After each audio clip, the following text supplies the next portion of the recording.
Hey there, it's James Erickson with EMC Dental Marketing at emcdental.com. Today we're going to go a little bit more into the inner game of dentistry. I've recorded some videos on this in the past and I get great response to them. And this one came from a question I actually received late yesterday from a doctor that called in. And now we all know that we have to set goals, and we know, everybody says set goals, but how do you really go about setting your goals? And this doctor that called in yesterday called me and said, James, if I could only get 10 new patients, I would be okay. Now, he was setting his goal at 10 new patients a month, which was fine, and I have dentists that get all sorts of numbers of new patients a month.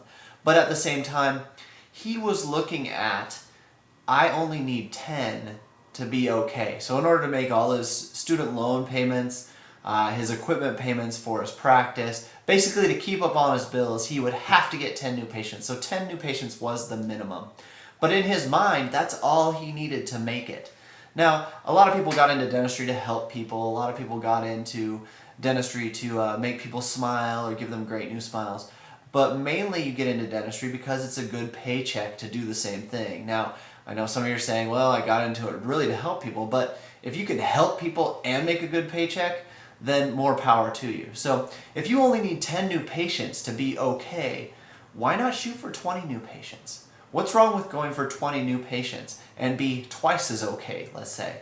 I talked a little bit in a past video about being comfortable or being filthy stinking rich, and the difference was how you set your goals. Well, this guy wasn't even shooting to be comfortable, he was shooting to be okay. Comfortable is another step up, and filthy stinking rich is way up there.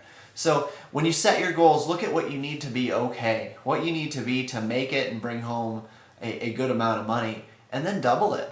The amount of work you're going to put in to shoot for 10 new patients versus 20 or 30 new patients is going to be minimal. It's going to take just as much work to get that system set up and started to get you 10 new patients as it does to get 20 or 30. Now, after marketing dental practices for a long time, I know that the added amount is just maybe that little bit that you don't want to do, and that's where we come in. So once again, set your goals high, shoot for the stars, and maybe you'll hit the moon. This is James Erickson. For more information on our turnkey dental marketing services, visit emcdental.com.